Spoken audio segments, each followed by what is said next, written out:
Hello दोस्तों, नमस्कार। मैं आपका अपना हिमांशु पांडे, हिमांशु जीएस मस्ती पांडे सर में दोस्तों। आप सभी का हार्दिक स्वागत, अभिनंदन और तहे दिल से आप सभी का हार्दिक स्वागत करता हूं दोस्तों। आज आप लोगों के लिए लेकर आया हूं बेहद और बहुत ही महत्वपूर्ण टॉपिक। सो प्लीज़ दोस्तों, सबसे पहले अपने दोस्तों को, इष्ट मित्रों को यह सेशन शेयर कर दीजिएगा। आप लोगों की फरमाइश पर आज लेकर आया हूँ दोस्तों। क्या तो आज आप लोगों की फरमाइश पर लेकर आया हूँ बेटा भारतीय संविधान, जिसमें हम बहुत सारे महत्वपूर्ण प्रश्नों की श्रृंखला को देखेंगे। और दोस्तों, सबसे बड़ी बात कि भूल कर तो दिखाओ, ठीक है बेटा। कभी भी आप नहीं बोल पाओगे दोस्तों। और वेरी वेरी मोस्ट इंपॉर्टेंट ये आप लोगों के लिए श्रृंखला साबित होने वाली है, खासकर सुपर टेट एग्जाम और बहुत सारे अन्य एक दिवसीय परीक्षाओं के लिए। तो दोस्तों तैयार हो जाइए और बढ़ते हैं भारतीय संविधान के सबसे बेस्ट लेक्चर की ओर। और दोस्तों, आपका offline batch, individual batch, GK static, current affair और हिस्ट्री, बहुत सारे सब्जेक्ट्स के, जीके जीएस के बहुत सारे सब्जेक्ट के इंडिविजुअली बैच में लेकर आ रहा हूँ। तो आप सभी लोग हमारा बैच जरूर ज्वाइन करें। वादा करता हूँ कि कभी भी आप ये नहीं कहोगे कि याद करते हैं और भूल जाते हैं। एक बार जुड़ के देखिएगा, वादा करता हूँ कि ज़िंदगी भर जुड़ने का मन नहीं करेगा। ऐसा मैंने इसलिए कहा क्योंकि मैं चाहता हूँ कि अगर एक बार आप मुझसे जुड़ गए तो शायद पेपर में सिलेक्शन हो जाएगा, उसके बाद आपको मुझसे जुड़ने की आवश्यकता ही नहीं आएगी। मिठाई लेकर मेरे घर जरूर पहुँचोगे। तो चलिए दोस्तों, पढ़ते हैं इस श्रृंखला में आगे और देखते हैं खास बात क्या है। सबसे पहला क्वेश्चन दोस्तों वेरी वेरी मोस्ट इंपॉर्टेंट है। सबसे पहला क्वेश्चन दोस्तों है कि संविधान के किस संशोधन को लघु संविधान कहा जाता है। दोस्तों ध्यान रखना, mini constitution of our India, संविधान जो है सबसे छोटा संविधान किस संविधान संशोधन को कहा जाता है। तो 42वां जो संविधान संशोधन है, जो 42वां संविधान संशोधन है बेटा, उसे कहा जाता है लघु संविधान। बेटा क्या कहा जाता है उसे? लघु संविधान कहा जाता है। किसको? 42वें संविधान संशोधन को लघु संविधान कहा जाता है। और अगर मैं आपसे पूछता हूँ बेटा, वेरी मोस्ट इंपॉर्टेंट है कि भारतीय संविधान का जनक किसे कहा गया दोस्तों, तो ध्यान रखना मेरे प्यारे बच्चों, भारतीय संविधान का जनक कहा जाता है डॉक्टर भीमराव अंबेडकर जी को। बेटा किसको कहा जाता है? डॉक्टर भीमराव अंबेडकर जी को भारतीय संविधान का बेटा जनक कहा जाता है। इस बात को बिल्कुल ही ध्यान रखना। तो संविधान का कौन सा संशोधन लघु संविधान कहा जाता है? तो 42वां। जबकि भारतीय संविधान का जनक किसे कहा जाता है? तो भीमराव अंबेडकर जी को कहा जाता है। आगे देखिएगा बेटा, वेरी मोस्ट इंपॉर्टेंट क्वेश्चन है। अगर मैंने आपसे पूछा कि संविधान की कुंजी किसे कहा जाता है मेरे प्यारे बच्चों, तो संविधान की कुंजी कहा जाता है संविधान की प्रस्तावना को कहा जाता है। और very very most important article number कौन सा है? Article number 4। आर्टिकल नंबर 4 ये कहता है कि भारत राज्यों का क्या है बेटा? संघ है। वादा करता हूं कि इस लेक्चर को जिसने पूरा देख लिया, पक्का है कि सुपर टेट में 5 प्रश्न यहीं से फंसेंगे दोस्तों, ठीक है। तो आर्टिकल नंबर 5 में, आर्टिकल नंबर 4 में क्या है? भारत राज्यों का संघ, जबकि 5 में तो नागरिकता है, ठीक है बेटा। तो ध्यान रखना आप सभी लोग कि संविधान की कुंजी किसे कहा जाता है मेरे प्यारे बच्चों? संविधान की कुंजी संविधान की प्रस्तावना को कहा जाता है। जबकि अनुच्छेद 4 भारत के राज्यों के संघ के बारे में हमको बताता है। चलिए आगे बढ़ते हैं और अगला देखने की कोशिश करते हैं मेरे प्यारे बच्चों। देखिएगा, सबसे पहला और सबसे बहुत अच्छा और प्यारा सा क्वेश्चन है बेटा। ये क्वेश्चन पूछ रहा है कि संविधान को बनने में कुल कितना लगा समय। तो संविधान को बनने में 2 वर्ष 11 माह और 18 दिन का समय लगा था बेटा। ध्यान रखना कि संविधान को बनने में कितने वर्षों का समय लगा मेरे प्यारे बच्चों। तो संविधान को बनने में लगा जो कुल समय था वो 2 वर्ष 11 माह और 18 दिन का था।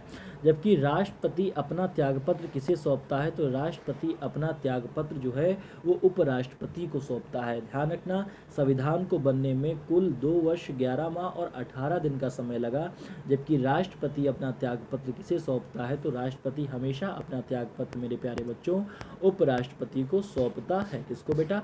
उपराष्ट्रपति को सौंपता है। चलो अब वेरी मोस्ट इंपॉर्टेंट पॉइंट, मैंने कहा कि जो इसको पढ़ेगा 5 प्रश्न यहीं से आएंगे। लिख लीजिएगा कहीं कॉपी पे, ना मानिएगा तो सिग्नेचर करवा लीजिएगा, ठीक है। अस्थायी अध्यक्ष कौन थे बेटा संविधान सभा के? तो अस्थायी अध्यक्ष थे डॉक्टर सच्चिदानंद सिन्हा। बेटा सच्चिदानंद सिन्हा सबसे संविधान सभा के बुजुर्ग मेंबर थे, तो कहा गया इनको अस्थायी बनाओ, पता नहीं कब निपट जाए। ध्यान रखना है बेटा। तो अस्थायी कौन थे? डॉक्टर सच्चिदानंद सिन्हा। जबकि स्थायी कौन थे? तो स्थायी थे राजेंद्र। एक बार हमने क्लास में पूछा कि बताओ भारत के सबसे पहले राष्ट्रपति कौन थे, तो कह रहे राजेंद्र। राजेंद्र ऐसा नाम लेते हैं ऐसा लगता है इनके मामा लागत हैं, ठीक है। चलो उसके बाद बेटा आगे बढ़ते हैं और अगला देखते हैं। यहाँ तक आप लोगों को समझ में आया होगा। आगे देखिएगा बेटा, आगे लिखा हुआ है, वेरी मोस्ट इंपॉर्टेंट पॉइंट है ये। और ये शायद पेपरों में, कई पेपरों में इसके बारे में पूछा भी जा चुका है। हमारे देश में अभी तक कुल कितने बार आपात लग चुका है? तो बेटा हमारे देश में अभी तक 3 बार आपात लग चुका है। बेटा कितनी बार आपात लग चुका है? तो अभी तक 3 बार आपात लग चुका है। अनुच्छेद 17 में क्या है? तो अनुच्छेद 17 में बेटा छुआछूत का अंत है। अब आर्टिकल याद नहीं होता है, भूल जाते हो, तो बेटा इसको ध्यान रखना कि अनुच्छेद यहाँ पे क्या लिखा है, अनुच्छेद बेटा यहाँ पे 17 लिखा है और ये छुआछूत के अंत की बात कर रहा है बेटा। तो ध्यान रखना कि छुआछूत का अंत, यानी हमारी दादी जी कहती थी कि बेटा सतर्क रहना, सतर्क यानी 17, बेटा सतर्क रहना छुआछूत से। तो सतर्क रहना छुआछूत से, तो बेटा छुआछूत का अंत किस आर्टिकल में होगा बेटा? 17 में हो जाएगा। किसमें होगा बेटा? 17 में हो जाएगा। चलिए आगे बढ़ते हैं और अगला देखते हैं।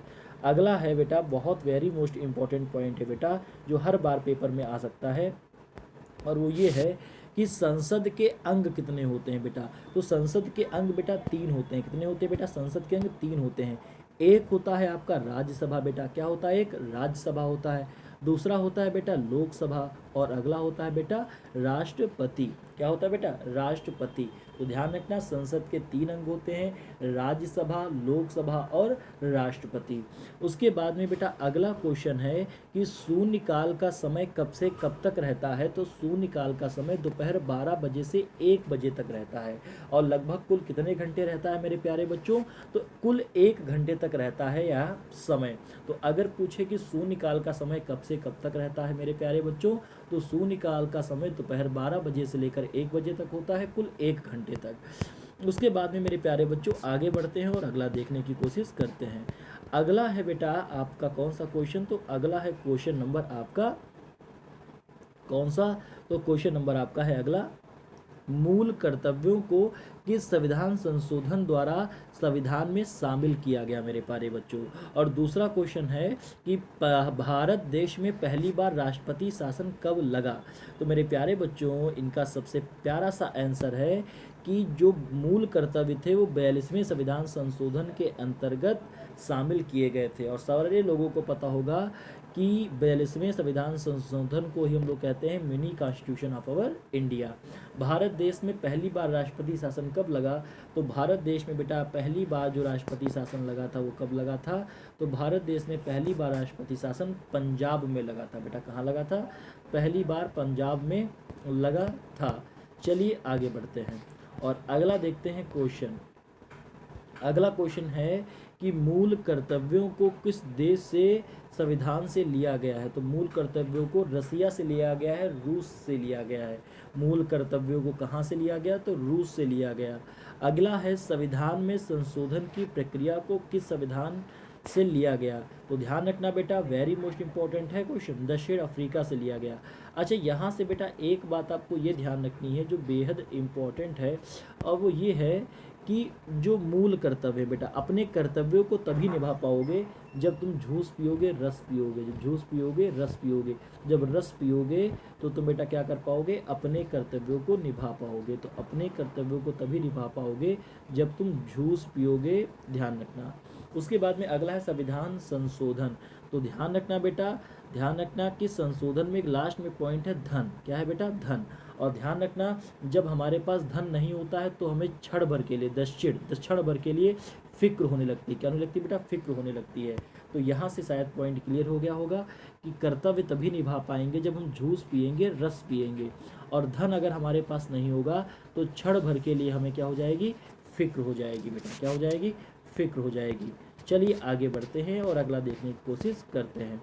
अगला बेटा देखो क्वेश्चन क्या कह रहा है। तो अगला क्वेश्चन ये कह रहा है कि प्रस्तावना की भाषा किस देश से ली गई? तो प्रस्तावना की भाषा बेटा ऑस्ट्रेलिया से ली गई। और ध्यान रखना सबसे बेस्ट क्वेश्चन है ये। ध्यान रखना कि प्रस्तावना की भाषा किस देश से ली गई बेटा? तो प्रस्तावना की भाषा ऑस्ट्रेलिया से ली गई। तो यहाँ है प्रस्तावना। क्या है बेटा? प्रस्तावना। प्रस्तावना क्या है बेटा? प्रस्तावना। और यहाँ है ऑस्ट्रेलिया। ठीक है बेटा, ऑस्ट्रेलिया, ट्रेलिया, ट्रेलिया, ट्रेलिया, ट्रेलिया, ट्रेलिया। यहाँ क्या है बोले? ट्रेलिया, ट्रेलिया, ट्रेलिया। क्या लिया? ट्रेलिया, ट्रेलिया। ठीक है, तो ध्यान रखना, एक हमने प्रेस लिया, एक हमने प्रेस लिया और एक हमने ट्रे लिया। तो प्रेस, ट्रे लिया। प्रस्तावना यानी प्रेस लिया, प्रेस और ट्रे लिया। तो ये बेटा ऑस्ट्रेलिया से लिया गया। एकल नागरिकता का प्रावधान कहाँ से लिया गया है बेटा? तो एकल नागरिकता का प्रावधान ब्रिटेन से लिया गया है। इसको बेटा कैसे याद करोगे?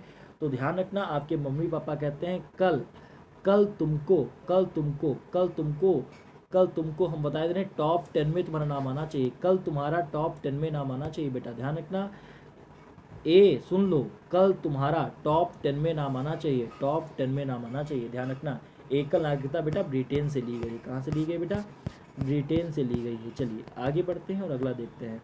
अगला क्वेश्चन वेरी मोस्ट इंपॉर्टेंट है, नियंत्रक एवं महालेखा परीक्षक की नियुक्ति कौन करता है? बेटा ध्यान रखना, नियंत्रक एवं लेखा परीक्षक आर्टिकल नंबर 148 में आता है और राष्ट्रपति इसकी नियुक्ति करता है। संविधान की व्याख्या करने का अंतिम अधिकार किसको प्राप्त है? तो संविधान की व्याख्या करने का अंतिम अधिकार सर्वोच्च न्यायालय को प्राप्त है बेटा। किसको प्राप्त है? सर्वोच्च न्यायालय को प्राप्त है। किसको बेटा? सर्वोच्च न्यायालय को प्राप्त है। तो ध्यान रखना, नियंत्रक एवं महालेखा की नियुक्ति कौन करता है बेटा? तो राष्ट्रपति करता है। और संविधान की व्याख्या करने का अंतिम अधिकार किसको है प्राप्त है? तो सर्वोच्च न्यायालय को प्राप्त है बेटा। किसको प्राप्त है? सर्वोच्च न्यायालय को प्राप्त है। चलिए आगे बढ़ते हैं और अगला देखते हैं। अगला क्वेश्चन क्या है? तो अगला क्वेश्चन ये आ गया। जितने क्वेश्चन बता रहे हैं बेटा, सारे क्वेश्चन पढ़ लेना, आप लोगों के लिए बहुत इंपॉर्टेंट होने वाले हैं दोस्तों। मौलिक अधिकार का प्रावधान किस देश से लिया गया? तो मौलिक अधिकार का प्रावधान बेटा अमेरिका से लिया गया है। ये प्रश्न आप लोगों के लिए बेहद और बहुत ही महत्वपूर्ण इंपॉर्टेंट है। भारत की 22 भाषाओं का उल्लेख किस अनुसूची में है? तो सभी को लोगों को मैंने पढ़ाया था कि भारत की जो 22 भाषाएं हैं इनका उल्लेख 8वीं अनुसूची में है। किस अनुसूची में बेटा? तो इनका उल्लेख बेटा 8वीं अनुसूची में है। उसके बाद में अगला क्वेश्चन है कि भारतीय संविधान की प्रस्तावना किन शब्दों से शुरू होती है? तो बेटा ध्यान रखना कि भारतीय संविधान की जो प्रस्तावना है वो हम भारत के लोगों से शुरू होती है। और ध्यान रखना बेटा, वेरी मोस्ट इंपॉर्टेंट क्वेश्चन है कि सबसे बड़ा लिखित संविधान किस देश का है? तो सबसे बड़ा जो लिखित संविधान है बेटा वो किस देश का है? तो सबसे बड़ा लिखित संविधान भारत का है। किसका बेटा? भारत का है। चलिए बेटा आगे बढ़ते हैं। अब इसके बाद बेटा हम लोग कौन सा क्वेश्चन देखेंगे? तो इसके बाद ये रहा क्वेश्चन हमारा अगला, वर्तमान में कुल मौलिक अधिकार कितने हैं? तो प्रेजेंट टाइम में जो मौलिक अधिकार हैं उनकी संख्या है 06। कितनी बेटा? 06। कितनी बेटा? 06। वर्तमान में जितने मौलिक अधिकार हैं उनकी संख्या है 06। उनकी संख्या है 06। उसके बाद में डॉक्टर भीमराव अंबेडकर ने संविधान की आत्मा किसे कहा है? तो डॉक्टर भीमराव अंबेडकर ने संविधान की आत्मा संवैधानिक उपचारों के अधिकार को कहा है बेटा। किसको कहा है? संवैधानिक उपचारों के अधिकार को कहा है। वर्तमान में कुल मौलिक अधिकार कितने हैं बेटा? तो वर्तमान में कुल मौलिक अधिकार हैं 6। और भीमराव अंबेडकर ने संविधान की आत्मा किसे कहा है? तो संविधान की बेटा आत्मा कहा है संवैधानिक उपचारों का अधिकार। शायद आपको पता होगा बेटा, ये आर्टिकल नंबर 32 है। कौन सा? आर्टिकल नंबर 32 है। चलिए बेटा आगे बढ़ते हैं और अगला देखते हैं। अगली खास बात क्या है बेटा? तो अगली खास बात यह है कि अनुच्छेद 51 के कामे क्या है? तो अनुच्छेद 51 के कामे है मौलिक कर्तव्यों का वर्णन। मौलिक कर्तव्य किसमें लिखे हुए हैं? तो 51 के कामे हैं। और बेटा वेरी मोस्ट इंपॉर्टेंट क्वेश्चन है कि तीनों सेनाओं का सर्वोच्च सेनापति कौन होता है? बेटा ध्यान रखना, तीनों सेनाओं का जो सर्वोच्च सेनापति होता है वो कोई और नहीं, भारत का राष्ट्रपति होता है। कौन होता है बेटा? भारत का राष्ट्रपति होता है। उसके बाद में अगला क्वेश्चन देखिएगा बेटा, संसद के दोनों सदनों के प्रश्नकाल के ठीक बाद के समय को क्या कहा जाता है? तो उस समय को शून्यकाल कहा जाता है और इसका समय 12 बजे से लेकर 1 बजे तक होता है। संविधान के किस अनुच्छेद द्वारा मतदान के लिए आयु सीमा 21 वर्ष से घटाकर 18 वर्ष कर दी गई है? तो इस क्वेश्चन को आप लिखें या ना लिखें, बट मेरी नज़र में तो सबसे मोस्ट इम्पोर्टेंट आज की कक्षा का है 61वां संविधान संशोधन। और 61वें संविधान संशोधन के अनुसार ध्यान रखना मेरे प्यारे बच्चों कि इनकी आयु सीमा 21 वर्ष से घटाकर कितने वर्ष कर दी गई? 18 वर्ष। पहले 21 वर्ष हुआ करती थी, अब 21 वर्ष हटा दी गई और कितने वर्ष कर दी गई? 18 वर्ष कर दी गई। और संसद के दोनों सदनों के प्रश्नकाल के बाद में ठीक जो समय होता है उसको शून्यकाल कहते हैं और इसका समय 12 बजे से लेकर 1 बजे तक होता है। ठीक है, 1 घंटा। उसके बाद में अगला प्रश्न देखिएगा बेटा, जो अगला प्रश्न आपका है वो वेरी मोस्ट इम्पॉर्टेंट है। देखिएगा अगला वाला प्रश्न कहेगा कि मौलिक अधिकारों को सबसे पहले किस देश में मान्यता दी गई थी। तो बेटा मौलिक अधिकार अमेरिका से लिए गए थे, तो अमेरिका ने ही दिया होगा। तो ध्यान रखना कि मौलिक अधिकार को सबसे पहले मान्यता अमेरिका देश ने दी थी। और संविधान के किस संशोधन द्वारा संपत्ति के मौलिक अधिकार को समाप्त कर दिया गया। तो आप कहोगे 44वां संविधान संशोधन, 44 अमेंडमेंट। ठीक है, और यहाँ से questions very very most important जो आपसे पूछे जाएंगे। मौलिक अधिकार को सबसे पहले किस देश में मान्यता दी गई। तो आप कहोगे अमेरिका देश में मान्यता दी गई। संविधान के किस संशोधन द्वारा संपत्ति के मौलिक अधिकार को समाप्त कर दिया गया। तो 44वां संविधान संशोधन के द्वारा समाप्त कर दिया गया। ठीक है मेरे प्यारे बच्चों, उसके बाद में आगे बढ़िएगा और अगला देखिएगा। अगला क्या है, तो अगला है कि भारत देश में कुल कितनी बार वित्तीय आपात लग चुका है। मेरे प्यारे बच्चों ध्यान रखना कि एक बार भी वित्तीय आपात नहीं लगा है। मेरे प्यारे बच्चों ध्यान रखना कि भारत देश में कितनी बार वित्तीय आपात लग चुका है। तो भारत में एक बार भी नहीं लगा है क्या बेटा, वित्तीय आपात। देश के एकमात्र निर्विरोध चुने गए राष्ट्रपति हैं। तो ध्यान रखना देश के एकमात्र चुने गए निर्विरोध राष्ट्रपति का नाम क्या था, नीलम संजीव रेड्डी। बेटा क्या था, नीलम संजीव रेड्डी था।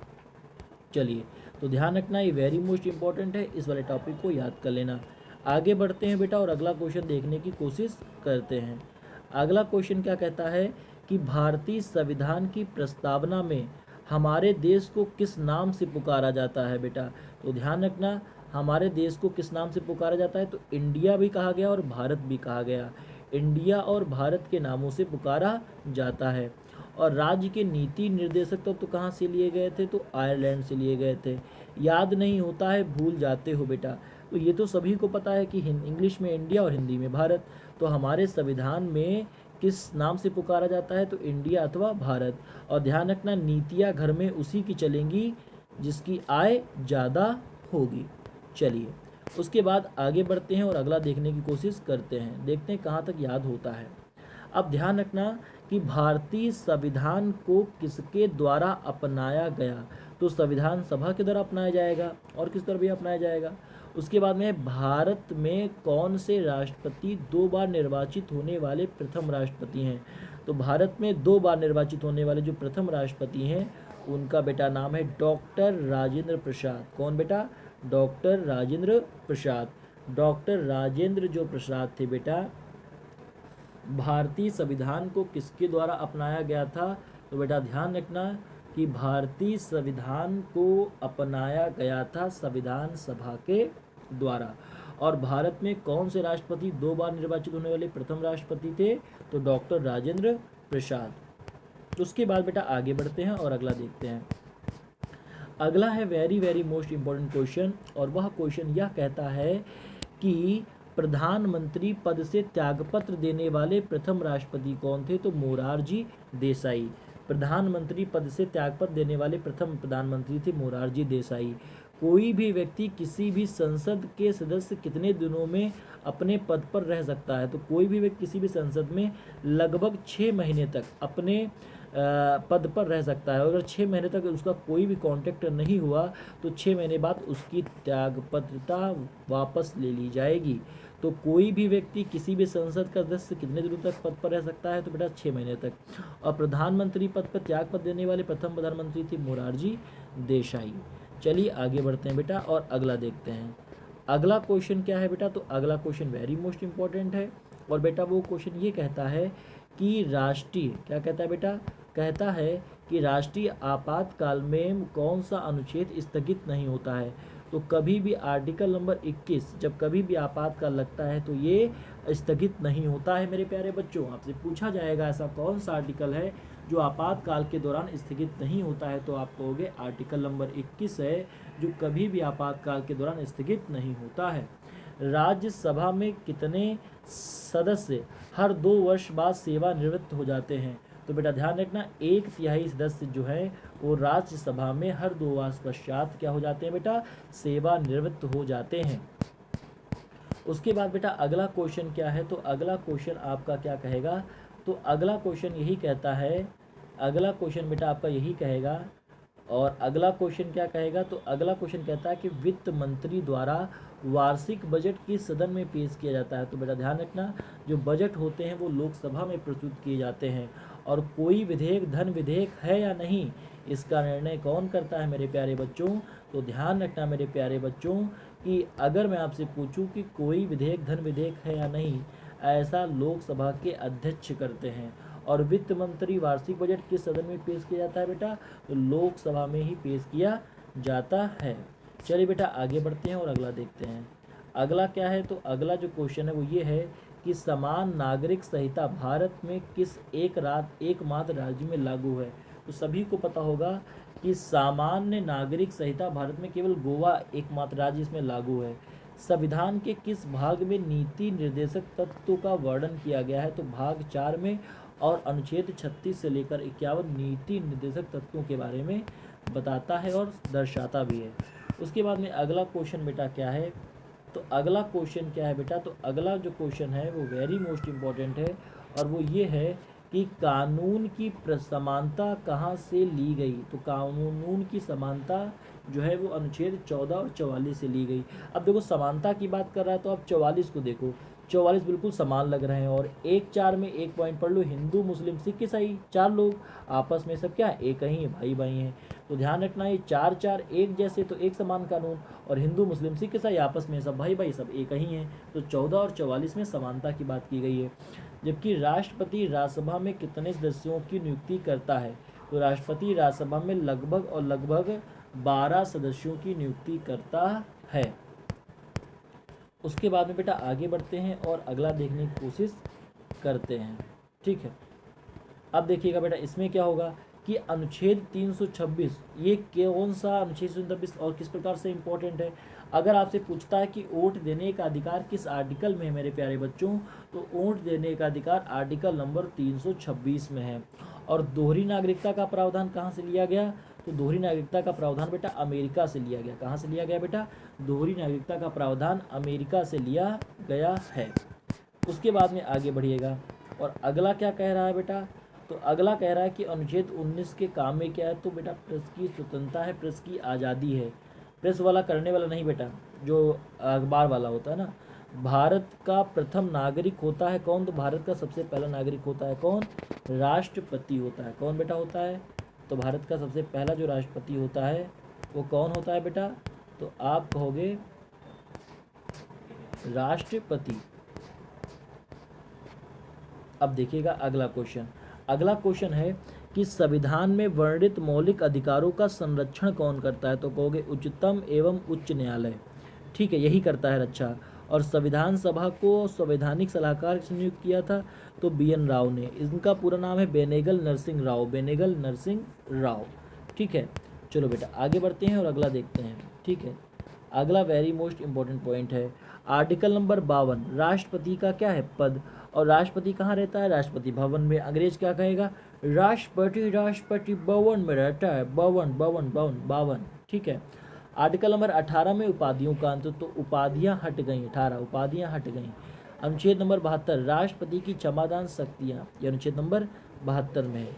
24 में है बाल श्रम निषेध, 24 में क्या है बेटा, बाल श्रम निषेध है। चलिए बेटा आगे बढ़ते हैं और अगला क्वेश्चन देखते हैं। तो अगला क्वेश्चन क्या कह रहा है कि न्यायिक समीक्षा की अवधारणा कहाँ से ली गई है, तो ये बेटा अमेरिका से ली गई है। क्योंकि राज्यसभा का कार्यकाल 6 वर्ष का है। राज्यसभा का कार्यकाल बेटा कितने वर्षों तक है, 6 वर्षों तक है, ठीक है। ये एक निरंतर चलने वाली प्रक्रिया है, ठीक है। तो आज के लिए इतना ही रखते हैं, इसके आगे 20 पेजेस और लेकर आएंगे। तब तक के लिए इजाज़त दीजिए और मिलते हैं फिर एक दूसरी नई वीडियो में। अगर आप हमारे चैनल पर नए हैं तो प्लीज़ हमारी वीडियो को लाइक करें, शेयर करें और सब्सक्राइब भी करें। बहुत बहुत धन्यवाद दोस्तों।